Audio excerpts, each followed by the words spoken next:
Ou seja, essa cidade do Rio de Janeiro não é a mesma cidade de 450 anos atrás, né? Ou seja, tem alguma novidades aí, né? Tem novidades técnicas, tecnológicas aí, né? Que ampliam essa infraestrutura urbana, né? Por exemplo, uma grande novidade da cidade do Rio de Janeiro, só para título de exemplo, o metrô, né? O metrô é uma forma nova de transporte urbano, né?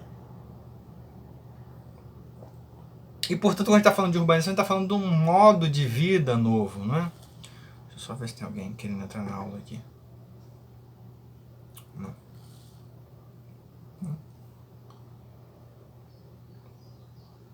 E a gente falou de urbanização, agora a gente vai falar de cidade, né? Cidade é esse espaço de aglomeração de pessoas, de capital, né? Tem o predomínio dos setores secundário e terciário, né? Lembrando lá os 3 setores da economia, né? Primário, agropecuário, né? Secundário, indústria, né? E terciário, serviço, né? A cidade é relativamente o setor desses dois, é o lugar desses 2 setores, né? São locais de troca econômica, de fluxo de pessoas intenso, né? Portanto, a cidade tem essa característica, né, de aglomeração, mas aglomeração com o sentido da troca, né? Visto que eu falei na aula passada que a cidade, uma das características da cidade muito importante é o urbano. O mercado, desculpa. Uma das características da cidade é o mercado. O mercado tem um papel fundamental. E mercado no sentido de compra e venda de coisas, né? Pensando historicamente. Seja ela que coisa for, seja ela que tipo de mercadoria for, né? Ele tem esse papel. Né? Tem esse papel de compra e venda, né? De feira, né? De mercado. A cidade cumpre esse papel social ao longo do tempo. E ainda hoje, né? Eu até brinquei contando uma história pro pessoal que a minha avó, quando falava assim, eu vou na cidade, mesmo ela morando na cidade do Rio de Janeiro, ela morando no subúrbio do Rio de Janeiro, ela falava assim, eu vou na cidade. O que era a cidade para ela? A cidade era o consumo, era o mercado, né? Não era a vida urbana, né? Essa dimensão da cidade como mercado, né? E aí, só para voltar aqui à imagem, né? A São Paulo, né? A cidade, a metrópole, a cidade global por excelência do Brasil, né? A gente vai discutir daqui a pouco por que São Paulo é essa cidade, né? Mas ao mesmo tempo, né, que essa cidade tem características muito contemporâneas, né, ela tem um fundamento histórico, né? E aí uma foto, uma imagem, se não me engano, de Mariana, em Minas Gerais, né? Cidades que acompanharam ciclos econômicos completamente distintos que a gente está vivendo agora, por exemplo, o ciclo do ouro, mas tem uma dimensão histórica, né? Tem um sítio aí urbano que acompanha um processo histórico, né? E aí alguns marcos, né? A cidade, como a gente conhece hoje, acompanha um outro processo, né? Como a gente conheceu hoje nem tanto, mas ao longo do século XIX e do século XX, né? Urbanização caminhava junto com industrialização. Portanto, a primeira revolução industrial é um marco também urbano, no sentido de que a fábrica tem um lugar específico na cidade. A fábrica necessita de certa aglomeração, olhando para o século XIX para o século XX. Né? A fábrica precisa do centro urbano para escoar a produção, para juntar trabalhadores. Né? A gente está falando de uma fábrica diferente das fábricas que a gente tem hoje. Né? A fábrica de muito trabalho vivo, né? De muita gente aglomerada ali, né? Naquela massa produtiva, né? Pensando em fazer um carro, antigamente você precisa de uma linha de montagem com vários trabalhadores para fazer esse carro. Né? Portanto, a cidade ele é um espaço de mercado, mas observando que para ter circulação no mercado precisa ter produção. Né? Portanto, cidade também é um lugar produtivo. Né? A gente produz mercadoria nas grandes cidades. Né? E ao longo do século XX, né, pensando historicamente, né, crescimento industrial acompanha o crescimento urbano e vice-versa. Né? Para a gente pensar aí essa dupla relação cidade e indústria, né? Urbanização e industrialização. Né? Isso ocorreu historicamente. Né? Historicamente, isso é um processo que é muito presente em vários lugares do mundo. Né? No Brasil não é diferente, né? Isso ocorreu. E aí, voltando para esse processo dessa cidade clássica, né, essa cidade dessa industrialização clássica, né, a gente tem dois exemplos, né, Paris e Londres, né, os dois grandes polos do século XIX, né, os dois grandes polos industriais e urbanos, né. No século XIX, né, o sonho do Rio de Janeiro é se tornar Paris, né, como esse grande modelo urbano, né, modelo social, de conduta social e de conduta urbana, né, de política urbana. Né. Aí a nossa cidade do Rio. Né. Essa é a Avenida Rio Branco. Né. Não sei se vocês conhecem a Avenida Rio Branco, mas essa é a avenida, uma das artérias, talvez a artéria principal da cidade do Rio de Janeiro. Né.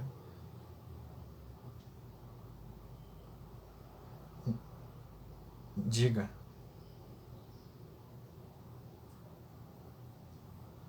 Industrialização. Né. E, portanto, pensando ao longo da história, né, o que foi se formando no território brasileiro, isso a gente poderia pensar no mundo inteiro, mas vamos ficar no caso brasileiro. Né, a gente formou, né, uma rede urbana, né, ou seja, fixos e fluxos entre as cidades como esses pontos no território, né, e esses fluxos econômicos e sociais, políticos entre as cidades. Né. Olha aí, por exemplo, a cidade de São Paulo, né, como ela tem uma rede urbana bastante espraiada. Né? As grandes capitais, Rio de Janeiro, Belo Horizonte, Salvador, olha Salvador também como tem uma rede urbana. Né? Brasília, né, é uma rede urbana de outra categoria, né, porque é um centro político, né, da nossa sociedade. Né? É ali que se comanda o país de forma política. Né? Portanto, a rede urbana olhando assim, esse mapa de forma geral, né, a gente pode pensar as características disso. Né? Quais são as características dessa rede urbana? Ela é infraestrutura, né, olhando na paisagem, olhando né, tentando fazer essa transposição. Né? Ela é essa estrutura de transporte e de comunicação. Né?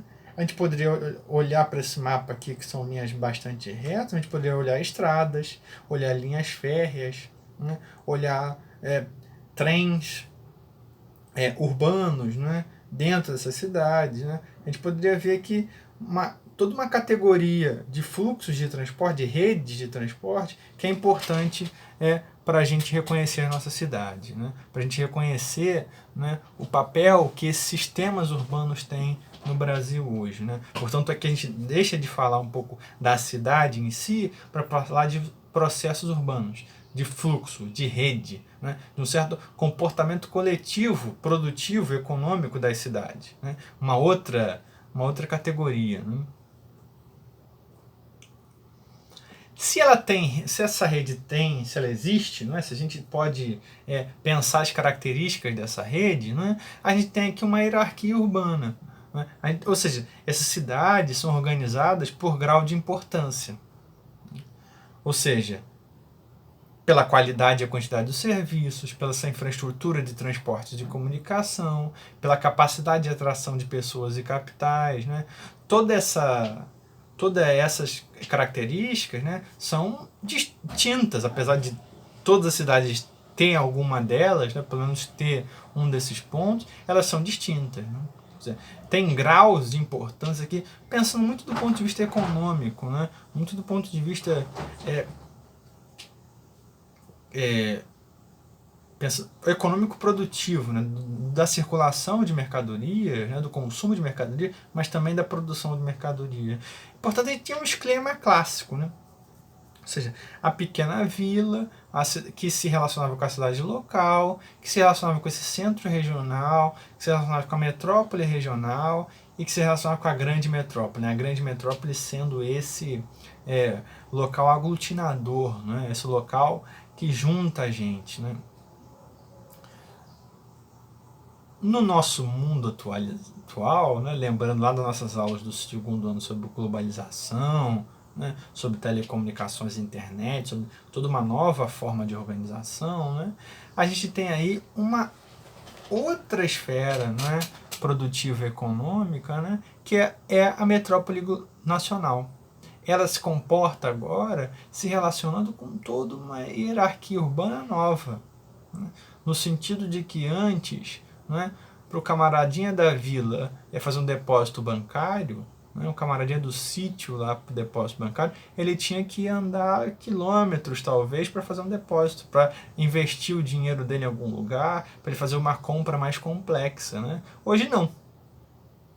Hoje ele só precisa de um celular com internet. Ele pode investir milhões na bolsa de valores, ele pode comprar um celular na Amazon, ele pode, sei lá, fazer qualquer coisa, comprar um livro em alguma livraria, ou seja, tem aí novas hierarquias surgindo, né, que já não mais respeitam um certo escalonamento das cidades. Né? Ou seja, o cara está na vilinha, ele se relaciona com a metrópole de São Paulo e vice-versa.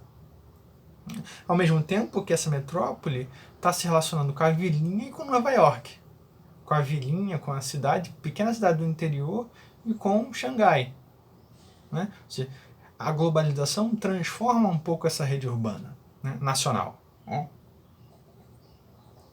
E cria novos centros aí, produtivos, né, no mundo, as chamadas cidades globais. A gente vai ver um pouco delas mais à frente. Né?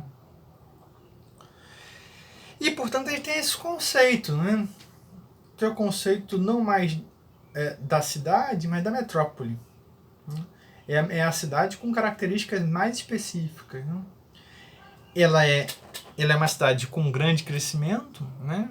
Esse é um dado talvez mais óbvio, né? Mas esse crescimento ele tem uma área de influência que é mais que física. Ou seja, não é só uma área de proximidade que vai se aglutinando a metrópole, isso é mais. Né? É uma área de influência política, econômica, social, cultural. A metrópole junta a cultura. Só para dar um exemplo, no ponto de vista cultural, a importância da metrópole do Rio de Janeiro para o Brasil.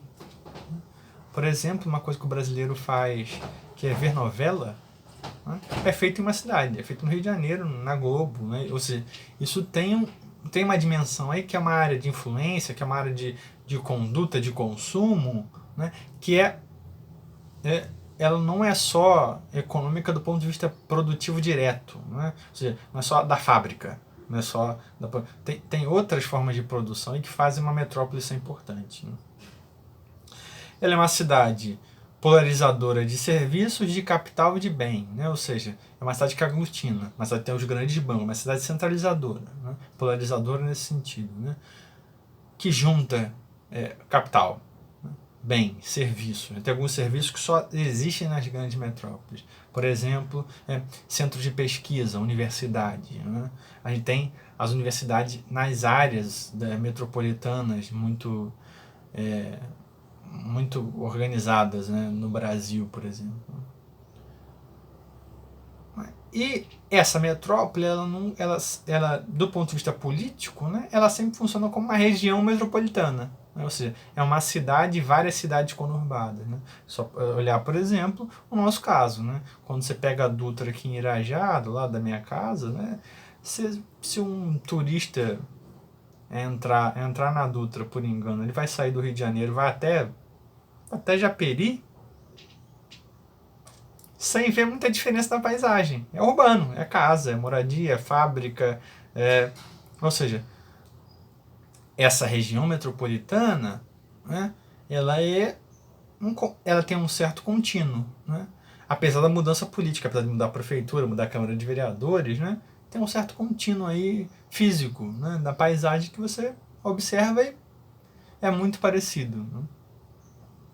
Portanto, a metrópole, esse fenômeno da urbanização, politicamente, né, do ponto da gestão da cidade, ele se dá como uma região metropolitana. Né? Uma cidade que vai crescendo, vai crescendo, vai crescendo, né? E no final de contas é um contínuo urbano. Né? Você não tem muita diferença. Né? E aí a metrópole por excelência, né? A metrópole global, a metrópole como a gente conhece hoje, né? Que é Nova York. Esse grande centro produtivo mundial que está principal bolsa de valores do mundo, tem grandes companhias, grandes sedes de empresa, né? É um fenômeno urbano por excelência, é a cidade por excelência, né? Se é que a gente pode tirar algum tipo ideal, né? Com todo o perigo disso, né? Ou seja, é essa cidade, né? E aí, acompanhando, né, o fenômeno da urbanização, da metropolização, da metrópole, da vida metropolitana, né, a gente tem essa característica, né, a característica da conurbação, né, que é a mancha urbana se espalhando por mais de uma cidade. Né, e aí é visível na região metropolitana do Rio de Janeiro, como eu falei para vocês. Né. Do Rio até Paracambi, até Nova Iguaçu, Duque de Caxias, né, Seropédica, você tem esse contínuo urbano, você tem esse espraiamento da cidade, né, que não respeita a fronteira, que não tem mais área verde entre as cidades, como era antigamente muito comum. Né? É uma verdadeira mancha urbana que vai se conurbando, né, que você vai tendo uma certa junção aí, né, formando essa região metropolitana. Né? E nessa urbanização metropolitana, tem algumas características importantes. Né? Bom, a forte migração casa-trabalho. Ou seja, a cidade, a metrópole, vai ficando cada vez mais cara, as pessoas vão indo para uma cidade mais barata. Entretanto, o trabalho continua na metrópole. O que as pessoas fazem? Casa-trabalho, horas de trem, horas de carro, horas de transporte público para chegar ao trabalho. Isso é, por exemplo, o que eu faço para dar aula para vocês em Japeri, uma migração casa-trabalho dentro da região metropolitana. Né? E provavelmente muitos dos pais de vocês, tios, avós, familiares, fazem isso. Né? Trabalham no centro do Rio de Janeiro, né? Trabalham em áreas do centro do Rio, áreas da região metropolitana e moram mais distante do trabalho. Isso é uma característica muito importante nos grandes centros hoje, né? Devido a vários fatores, né? Mas um deles é polarização da metrópole. Se a metrópole fica com os empregos, fica com centralizadora de capital, de serviços, né? Ao mesmo tempo que ela se transforma numa cidade cara. Se ela é uma cidade cara, se é uma cidade com custo de vida caro, as pessoas vão morar em lugares mais afastados. Isso é normal. Isso é uma característica do mercado habitacional no mundo inteiro. Né? Por isso, né, a gente tem essa migração casa-trabalho na região metropolitana muito importante. Né? O que se convencionou chamar de migração pendular, né? Porque o pêndulo faz esse movimento, né, diário. Né? Como se fosse de um dia um pêndulo ia e o pêndulo volta. O pêndulo ia e o pêndulo volta. Né? Ou seja, é um movimento do pêndulo. Né? E agora, né, de forma muito contemporânea, muito recente, né, a gente tem um fenômeno de conurbação entre duas metrópoles, o que se convencionou chamar de megalópole.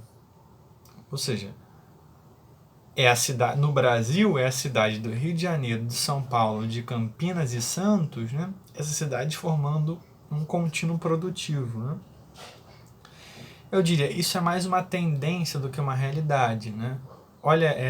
Olhando o mapa aí, que é, né, esse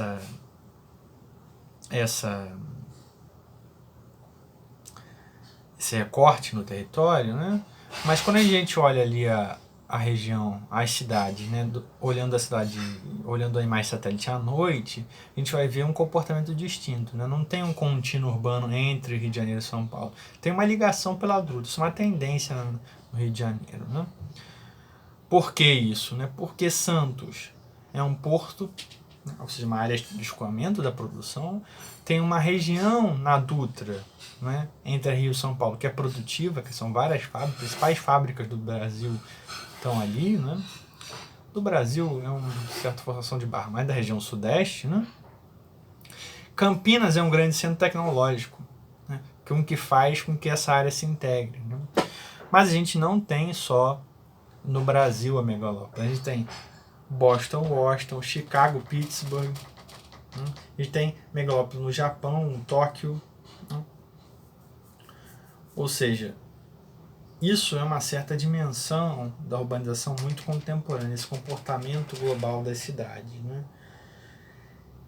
Ao mesmo tempo, né, essas megalópolis fazem com que exista, né, no centro dessas megalópolis verdadeiras cidades globais. Né?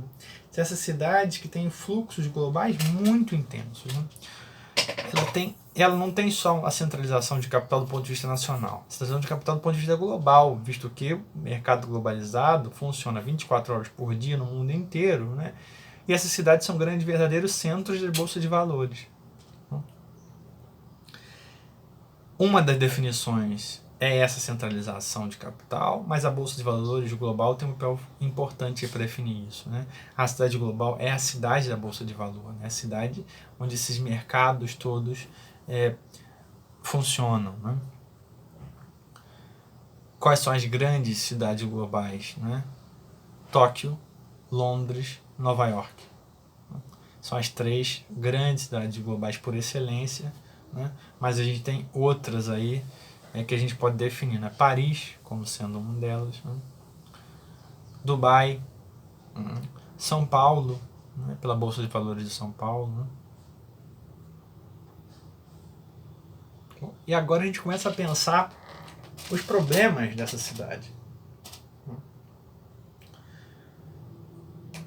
A gente já falou aqui sobre características, de formas bastante gerais, as características urbanas, né?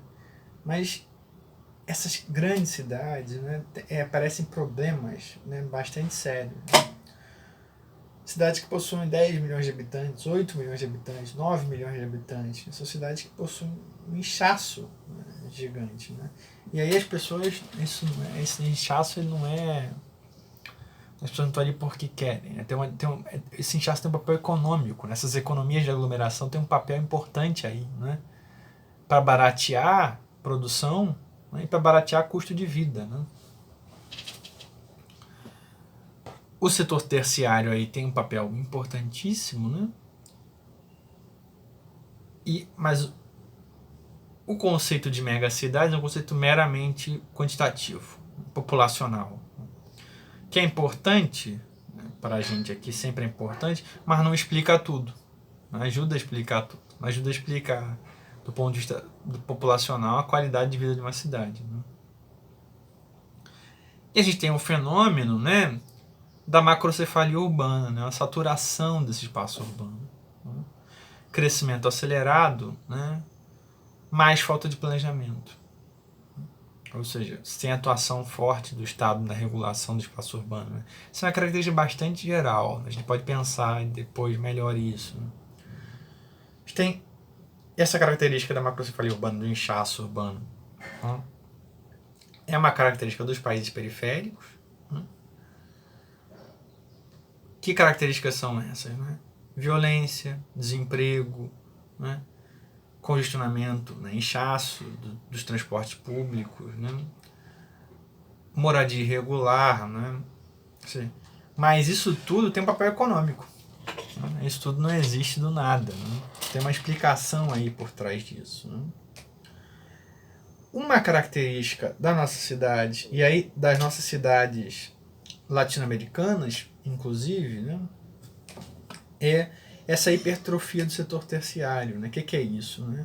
A informalidade sendo a regra. Vocês que não estão fazendo mais isso, mas que já faziam muito, andaram de trem, provavelmente. Né? Se não andaram, já viram imagens, já viram falar, pelo menos. Né? Camelô no trem é profundamente comum. Né? Mas nem sempre foi assim. Isso é um fenômeno recente, porque não tem desemprego forte na sociedade. As pessoas juntam a graninha, compram algum produto e vão vender no trem. Né? Vão sobreviver no trem. Né? Sem carteira assinada, sem férias, sem 13º, se machucar ninguém pagar nada, se sofrer um acidente. Ou seja, é um trabalho, o camarada está trabalhando, está sobrevivendo, ele está na circulação de mercadorias, está, né? Vendendo coisas, mas sem regulação nenhuma por parte do Estado.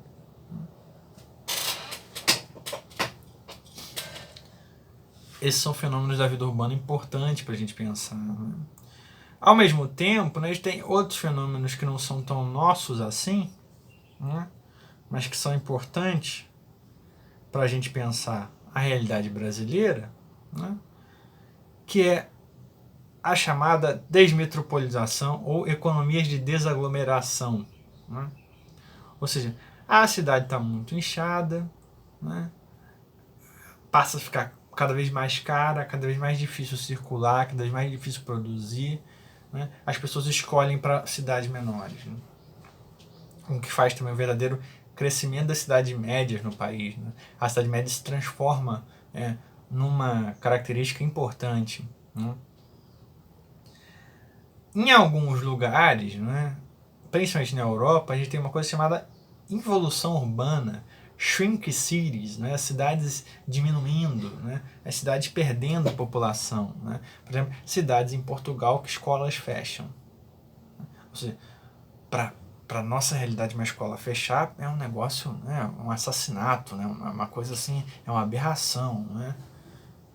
Para a realidade portuguesa, a escola fecha porque não tem criança nascendo. Não tem criança para entrar na escola. Olha, é outra sociedade, né?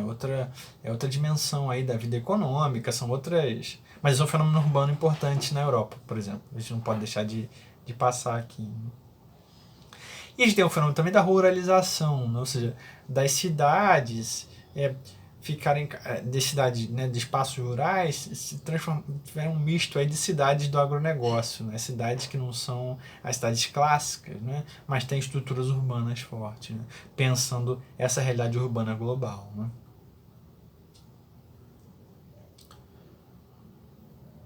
Deixa eu ver só aqui. Tá, dá pra gente conversar mais um pouquinho. Até aqui, pessoal, dúvidas? A gente falou das cidades, a gente está falando aqui de forma teórica sobre os processos que compõem o espaço urbano. Mas que agentes são esses que fazem a cidade? Né? Quem faz a cidade no cotidiano? Né? Algumas parcelas da população e classes sociais são importantes para a gente estudar. Né? Uma delas é o Estado. Né? Tem promoção de políticas urbanas de maneira geral, promoção de política de remoção, né? Investimento urbano para atração de capital, construção de infraestrutura, tudo é isso o Estado que faz. Né? O Estado é um agente regulador do espaço urbano, é um agente mais do que regulador, produtor do espaço urbano. Se o prefeito fala assim, de uma grande cidade do mundo qualquer, naquele ponto da cidade vou construir uma nova estação de metrô. Aquilo modifica o lugar. O preço da terra vai valer mais. Novos serviços podem vir para ali, porque ali agora vai ter uma estação de metrô. A estação de metrô vai ser fundamental para a vida daquele lugar. Ou seja, como um ponto do Estado, uma ação do Estado tem um papel urbano importante. Né? Os agentes imobiliários, né? Ou seja, agentes imobiliários, o que eu estou chamando de agente imobiliário? Donos de terra, né? Rendatários de terra. Esses camaradas têm um papel importante na formação de cidade. Né? Na regulação do preço da terra, né? Na especulação ou não desse preço, no valor desse preço. Né?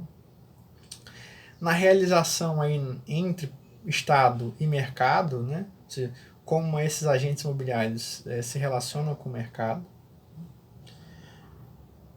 Outra parte da população que faz cidade é a população excluída do mercado. Ela está nos grandes centros, porque ela é classe trabalhadora, ela trabalha, é fundamental para o trabalho. Né? Ela está nas grandes favelas, nas grandes áreas de habitação precária, né? Seja ela favela ou não. Nas ocupações irregulares. Né? Como vocês sabem, eu moro no subúrbio do Rio de Janeiro. O subúrbio do Rio de Janeiro tem toda uma história específica da regulação da terra. Né? Áreas sem regulação nenhuma, áreas que não passaram pelo processo oficial de regulação dessa terra. Né? Portanto, tem um valor mais baixo, portanto, a classe trabalhadora vai morar no subúrbio da cidade. Né? Ou seja, essa população excluída do mercado, eu estou chamando de população excluída do ponto de vista do mercado, tá? Do ponto de vista do acesso ao mercado, do acesso à terra, de rendas altas, classe trabalhadora. Portanto, é a classe trabalhadora que vai pegar o terreninho que não tem legalidade nenhuma, né, do ponto de vista oficial, né, e que vai fazer autoconstrução. Né, não vai pagar um arquiteto, um engenheiro para construir essa casa. Né.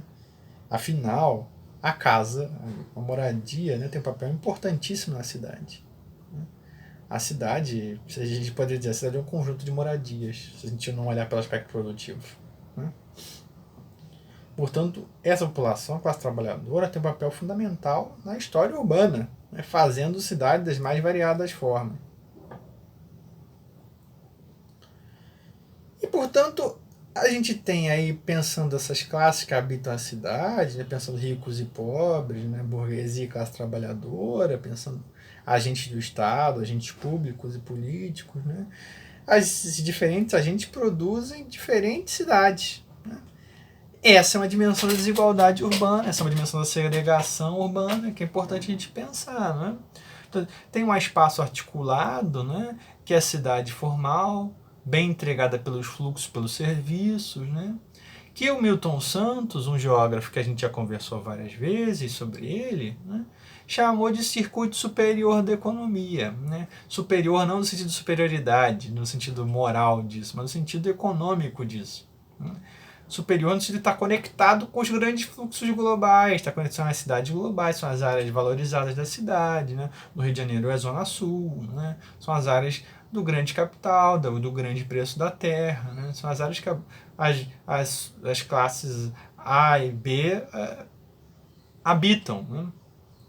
Ao mesmo tempo tem um espaço fragmentado, segmentado, segregado, né? Que é a cidade informal. Né? A cidade excluída espacialmente. Né? O que a gente está falando aí do circuito inferior da economia, né? As comunidades, as favelas, os subúrbios, né? Essas áreas urbanas, pensando no mundo inteiro, tá? Mas pensando na nossa característica urbana, isso é muito comum, né? Portanto, tem toda uma forma urbana, uma forma cotidiana do fazer urbano que é completamente diferente, completamente distinta. Né? E a gente vai observar aqui alguns aspectos disso. Né? Portanto, essa é uma dimensão da segregação espacial, né? Ou socioespacial. Né? Ou seja, é a desigualdade refletida na paisagem. Né? É a desigualdade marcada na paisagem. Né? A gente tem aí um fenômeno global que é a periferização. Né? Ou seja, o centro é de alguns. Né? Nem todo mundo tem acesso ao centro, infelizmente. Né? O centro, não da perspectiva do local centro, né, mas da perspectiva social do centro. Né? E essas áreas periféricas, né, elas sofrem com problemas de serviços claros. Né? A minha história aqui, da minha vida, aqui, acompanhando aqui, os subúrbios, aspecto, por exemplo, de transporte. Chegar no centro é um negócio muito difícil, né? E caro. Né? E caro. Na nossa história da urbanização brasileira, né, e mais especificamente da urbanização da cidade do Rio de Janeiro, né, da região metropolitana do Rio de Janeiro, a gente tem um aspecto diferente, que é a favelização.